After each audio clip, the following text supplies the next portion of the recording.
There we go.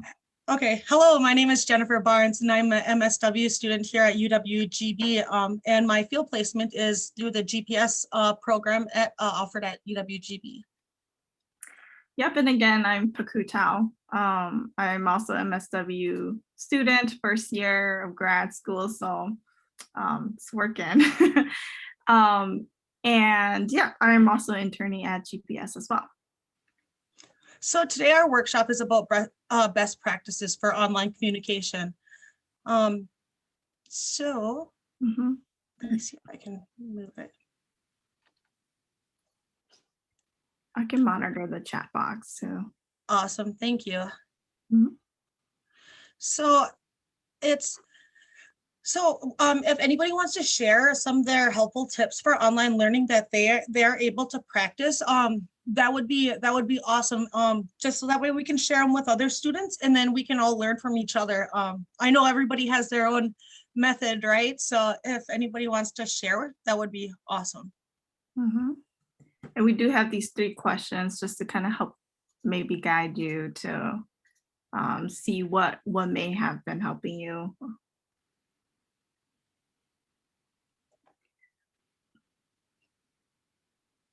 So should I read the questions? Sure. Okay, so maybe some ideas would be like, how did you get into your study zone?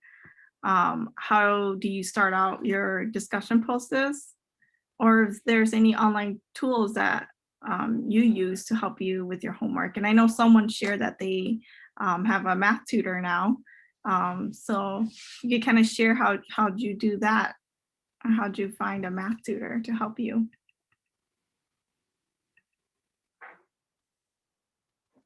I just signed up, the email that gets sent out, it has where you can sign up for like a math tutor and a writing tutor. So I just went about that route. So you got through email then? Yeah. Thank you for sharing, Brianna. I can share. So how I get into my study zone is I put all my distractions aside, just that way, like if my phone goes off, like I'm not looking at it and then I end up staying on it for like an hour. And then as I'm studying, I just study for as long as I can and then take a little break and then maybe come back to it. Yeah. Thank you, Jada. I like that too, the minimize distractions, right? Kind of put your phone away because it's easy to kind of get lost in online shopping or whatnot because you have the notifications coming. A lot of times I like to put my phone on silent so I don't even know that I have a text message, right? Just to get in the study zone. Oh, would anybody else like to share? I would say one online tool that I have is it's an online planner on my phone. It's an app called eGenda, and I have all my classes that I throw in there, and then I do all my assignments for the week, and then it does it like day by day and shows me what I need to do when. So it kind of helps me visualize, and when I can visualize it, I know how to prioritize things, and it makes it a little easier to get things done. Thank you for sharing that. Yeah, I've not heard of that app yet. Yeah, do you have that on your phone then and on your computer, or? I just have it on my phone. It's on my like home bar on the bottom, so I have it like right away so I can always get to it fast. Thank you, Dex. Yeah, that's another cool tool. I didn't know that. I usually just go on my Canvas and it tells me on my, I believe it's like overview or something, just the assignments that I have to do, but that's nice how it kind of puts your readings and everything in there. I'm going to check that out. Yeah.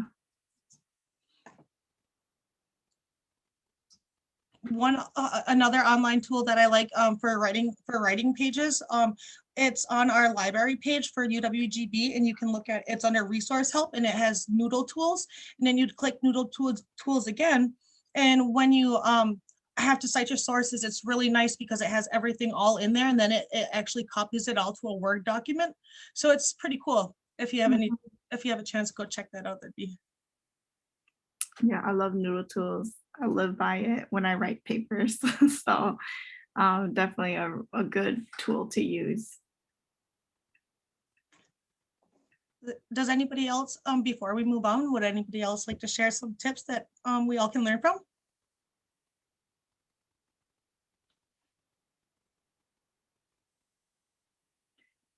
Okay, I think we can move on. I don't see anything in the chat box, so.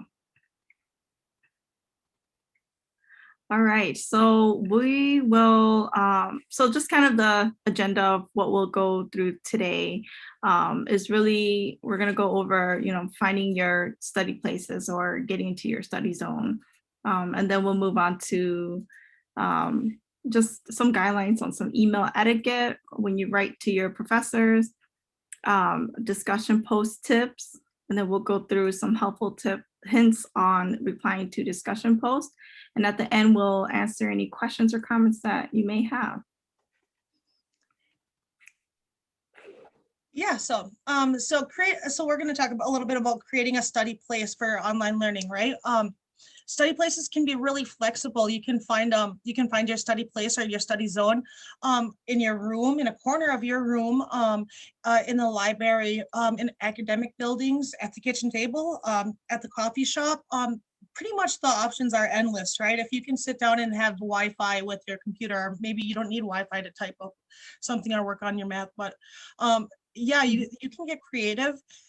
But some of the things that we have found helpful that when you create a space is remove, we kind of talked about this a little bit before our student, we were talking about this a few minutes ago. Remove all distractions, right? Just turn off your TV, avoid video games, anything that gives you notifications like your phone, and especially other people, unless it's a group project. So that way all distractions are minimized. Also, if you're in a household, like a busy household like myself, I'm pretty sure like when I go into my classrooms or into meetings, I always let them know, hey, I'm going into a meeting right now, so please don't bother me for the next half hour or hour or whatnot. But number 2 is have easy access to everything that you need before you start your homework or before you start reading. Your laptop, make sure you have your laptop cord just so that way it's plugged in so you're not running out of battery. And your books or your handouts or your notes that you would need. If you're taking an art class, any art tools that you would need, anything like that. So that way you don't have to get up and go get them in the middle of and break concentration.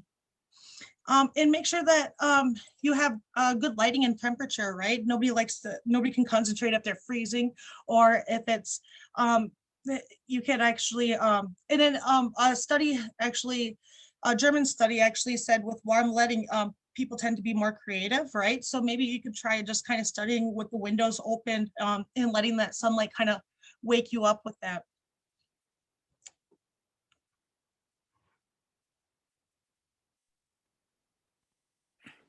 And then etiquette for online classroom. So I know that maybe, your first semester, you guys have probably experienced all of this, but just making sure if you're going to be on camera to, dress for success, right? And to look presentable, in case some professor may want, everyone to show their video or their camera, right? Also just muting your mics, as a courtesy, to make sure we don't get the background noise. Raise your hand if you actually, or if you want to share or speak, you can always use your raise your hand feature. Other ways to engage is, participating in the chat boxes, and asking questions through them. And again, just minimizing the distractions when you're in class online. And so this one is a little bit about email etiquette.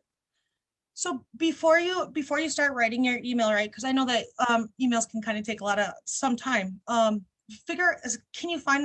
yourself, can I find the answer first, right? So if you're writing your professor to ask, can you tell me the readings for this week, or what day is my essay due or my math homework due?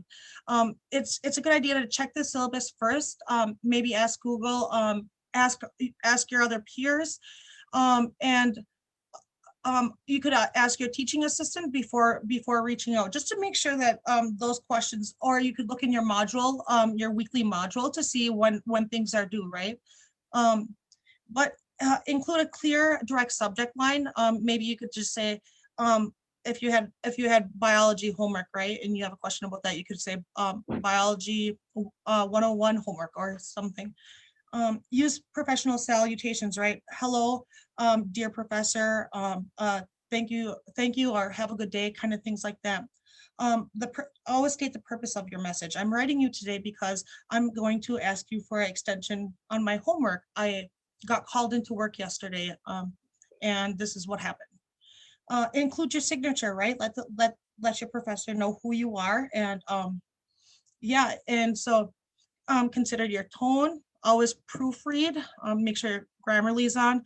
And know that people from different cultures speak and write a little bit differently. So just double check that you've and also double check that you have the correct recipient, right? It's happened to me before where I've sent out an email not thinking, and it went to the different person. So those are just little helpful hints.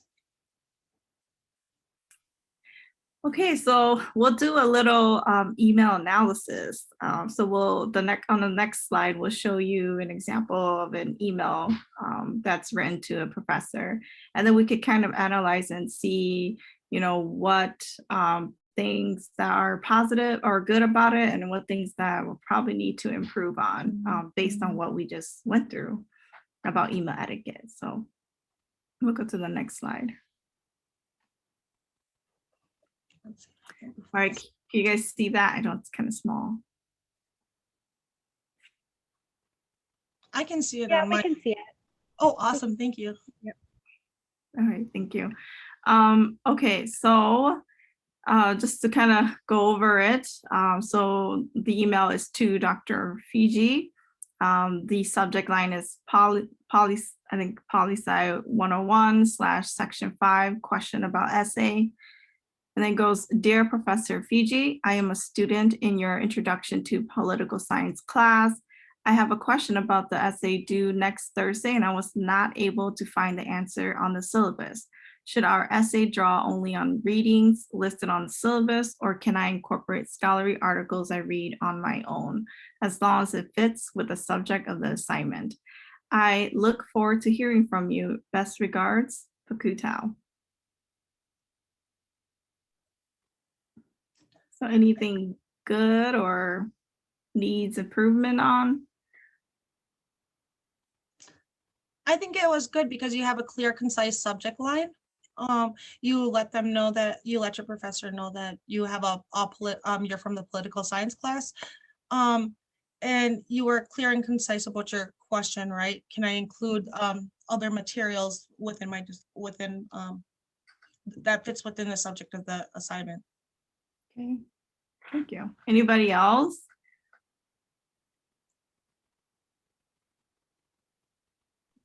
I think it's good that for like the clear direction of what class it is, because it's political science 101, you added the POL 101 because a lot of professors have different course numbers. So adding that in, make sure that they know exactly what class you're in. Yeah, perfect. Yeah, chances are your professor's teaching a variety of classes, right? So really giving that background information, which Jennifer talked about on the last slide, of like who you are and where, which class you're from.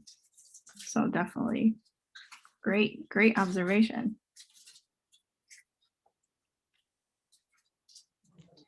Do you want to move on, or is there anything else that anybody wants? Anything else anyone wants to analyze from this email?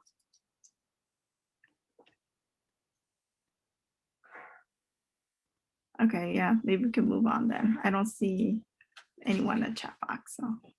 Oh, it says no, thank you. Okay.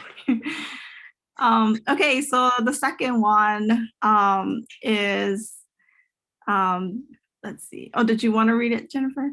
Yep. So the second email, it's directed to their professor, William, right? And it said, I would like to set up a meeting to go over my thesis PLZ, or please. Hey, Professor Williams. I wanted to reach out to you because my thesis is about African American history.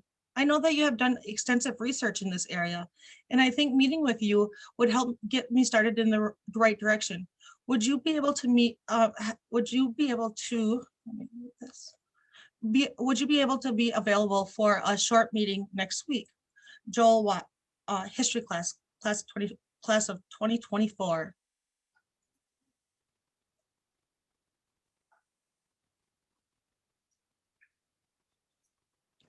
So does anybody find anything that they like about this email or something that they dislike for email etiquette that we could kind of? There's a lot of like text abbreviations going on, so it's not very professional. Yeah. Yeah. Mm-hmm. Yes, yeah, so definitely, you know, when we're writing to professors to make sure that we write formally, right? So a lot of text abbreviation like to and because and please, right? I mean, we'll do that on text and we'll do on social media, but if we're, you know, depending on who our audience is, for this one is the professor, to ensure that we do have some formality, right? When we write emails. Anything else? It's also weird how we used a colon instead of a comma in the beginning. Mhm. It's just kind of funky.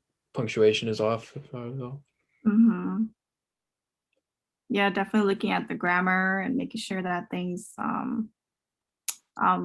look a little more formal, right? What about the subject line? What do you guys think about that?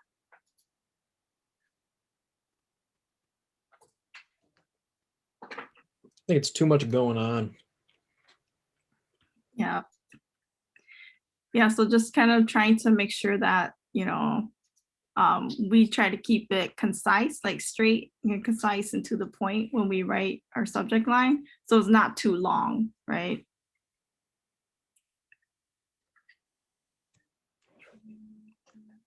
Yeah, those are all really good tips. Yep, we got the letter to wrote, and we should probably write out the letter to.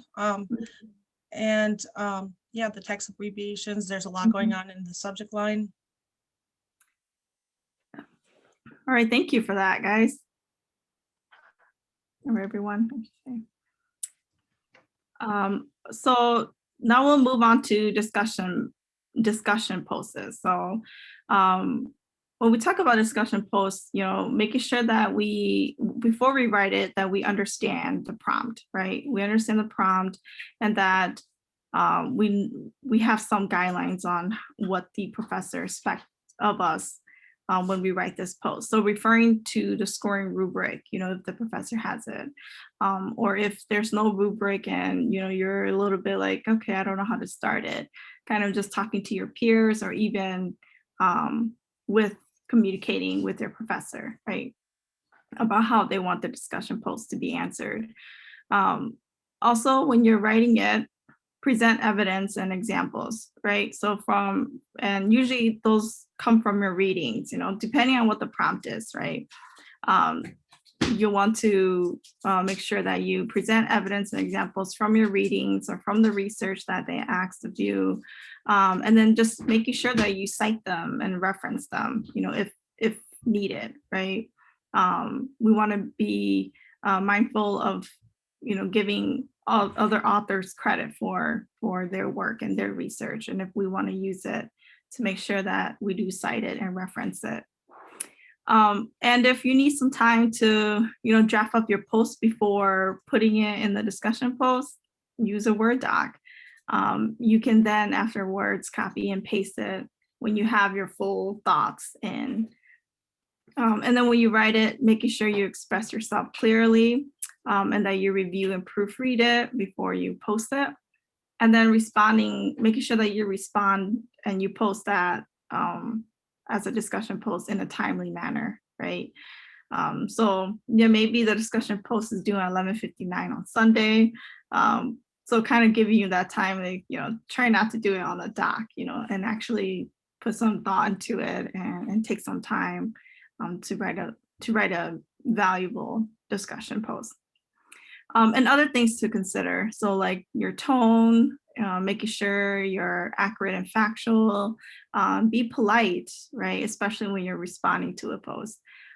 Use proper grammar and stay on track or stay on topic.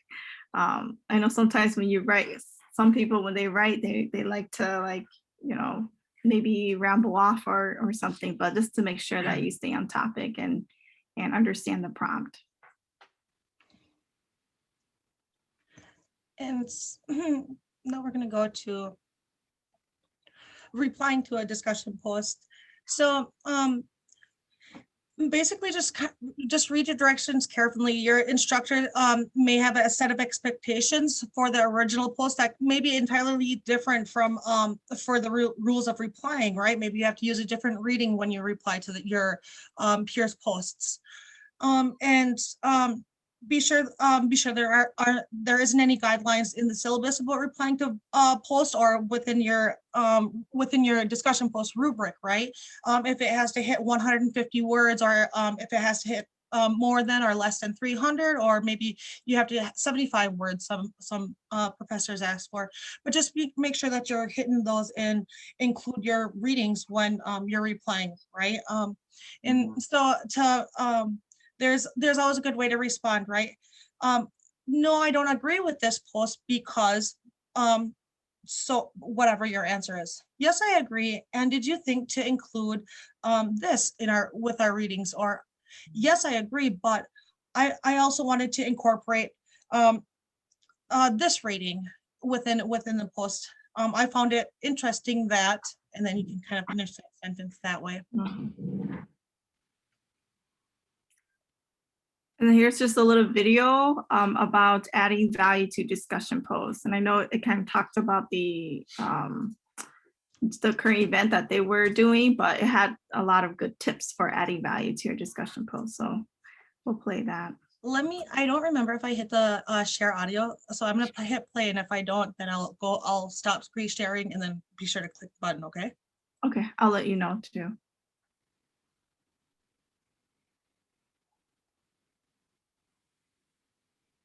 Hi, Professor Kishval here. Okay, I hear it. Oh, wait.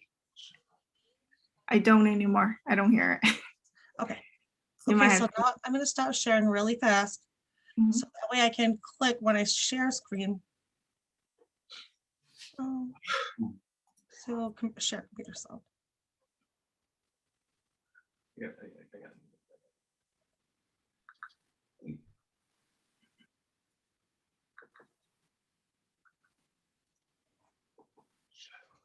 Okay. Hi, Professor Kishbaugh here. I wanted to go into a couple of things. There's been some questions as to what exactly we mean by adding value to your discussion posts. So let me give you a breakdown as to what we're talking about. Value is defined by what is important to you at any given time. It could be something monetary, it could be time, okay?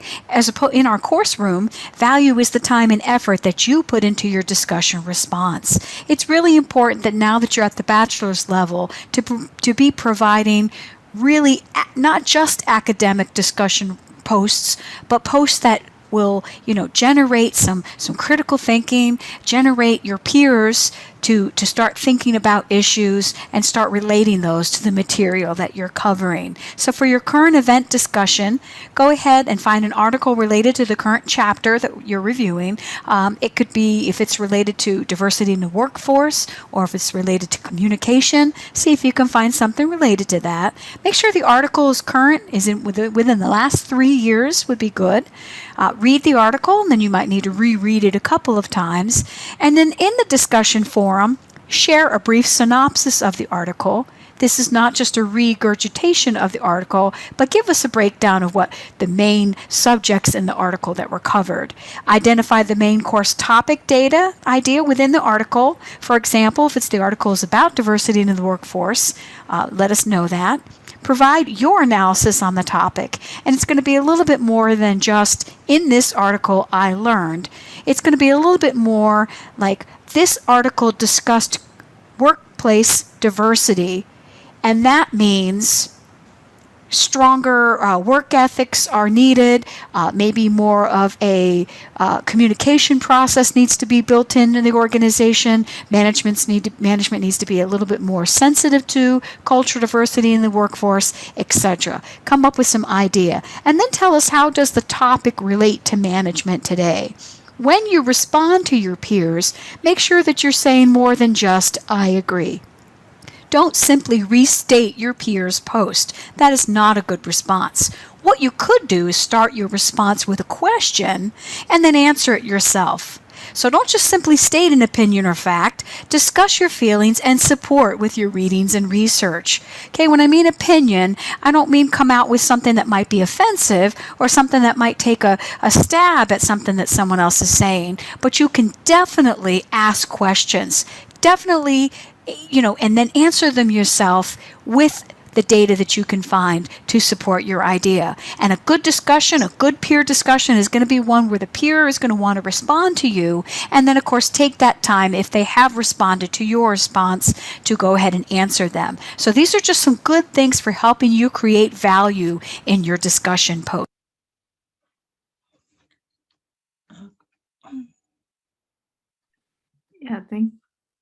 Thanks for adding. Hey, Jennifer, the visual got a little fuzzy. Okay, let me go ahead and stop the share, and then screen share, and then do the instead of the okay.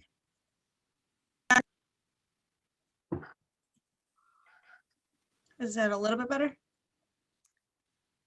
Yep, I can Okay. see it now. Yeah. Yeah, so sorry about that, guys, if it got a little blurry. But we can send you guys the link to that too if you guys want to watch it again. So with that, we can do another analysis, and it will be a discussion post analysis. And again, on the next slide, it'll show an example of some discussion posts, and then we'll kind of go over it and see what are some good things about it and what are some things that could need some improving.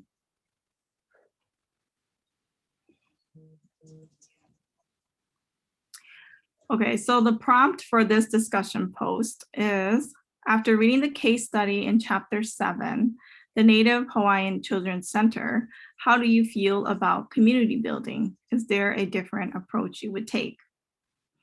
So the discussion post goes, I like the community building aspect. I also think there can be a balance of community building and traditional services as well. Community building engages everyone to participate and make decisions as a unit. It also has the attitude change from perceiving a client as a partner instead. I think if the organization shift to a more community building approach, representing the sentiments of the Hawaiian population, that as social workers, we should be open to it and learn. We would need to practice cultural humility in order to understand the population we serve. As mentioned in the readings, some clients expressed they were reticent about sharing in a larger unit. It could also sometimes be a deadening experience if one feels they may think differently from others. I do think if we can balance it with building relationships through community building and also provide one-on-one services for those who may need some professional or expert assistance, then that would be an ideal compromise. All right, so, and yeah, feel free to analyze this, anything good or anything that needs improvements on. What do you guys think? I like that you incorporate your in-text citations. So you incorporated the reading within the paragraph, but you also cite your sources, right? So that's always really important. Yeah, thank you for that. Yep, and as we said before, right, it's important to make sure that we reference our readings and give credit to the authors for those ideas. All right, Naya, thank you for joining us. Thank you. Have a good day. You too. Bye. And and some of these things, she incorporated her readings, but then she incorporated her own thought process too, right? She says it also has attitude change from perceiving the client as a partner instead, right? And so that was from her reading, but that was something that she was able to take away. So that's also good. If we don't have anybody, we can move on. Anybody else have any thoughts?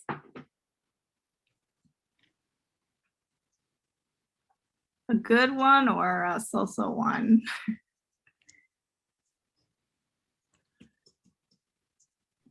I'd say that's pretty good. Yeah, I thought so myself. All right, thank you. Thank you, Dax. Okay, then we'll move on to the next example. So, Don't know what happened. all right, and then, Okay, so this Jane Doe, this is the response post, right? Jane Doe says, I like that you brought up practicing cultural humility while working with the Hawaiian population. This doesn't just go with working with that Pacific population, but any population that you encounter. I find that even when I travel to different states and visit different cities, the population of the city has their own way of living, and I need to remember that by practicing cultural humility.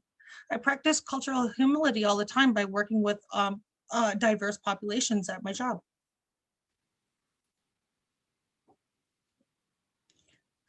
So in this one, I like that she lets us know how that discussion or how that reading related to her everyday life, like her job, right? She practices cultural humility within her job, and then she also remembers, like, by traveling, she remembers, like, each state has their own culture as well. So anyone else have thoughts on this response? Do you think it's appropriate? I think it's well fitting, and it follows that, like, the 3 ways to reply. It's the yes and, because they said they like what they're saying, and then they kind of elaborate it to something else. So it's not bashing anyone in a negative sense, and it's also not just a wasted comment saying, oh, I like what you said, and then nothing else. So Right. well rounded. Perfect, yes. thank you, Dex.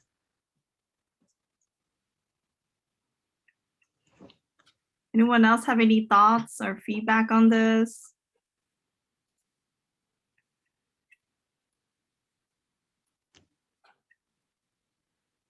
We can move on. Okay, all right.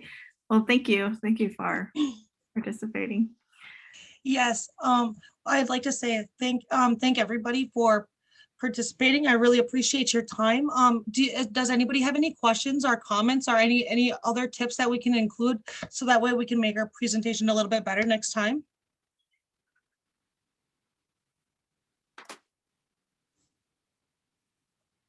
And if you can't think of any questions right now, that's fine. And you can email Paku at p32@uwgb, or you can email myself at Jennifer Barnes at barnjl01@uwgb.edu.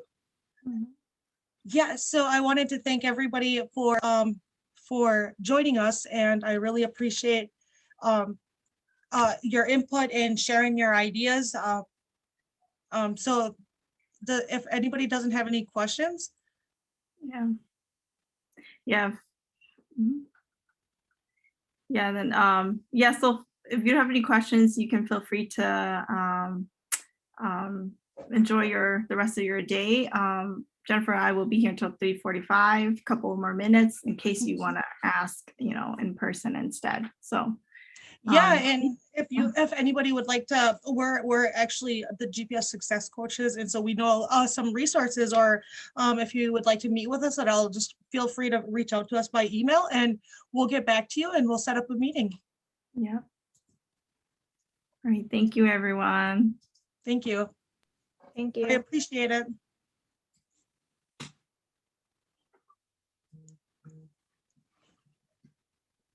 I guess I got a question that's kind of more in depth on emails that I wonder if you Yeah. could answer. Sure.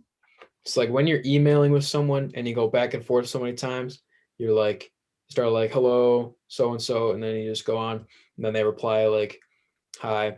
After how many emails would you say you don't have to like say hello again, or do you just go straight into the topic, or do you still use some type of solution to start it off? That's a really good question, Dex.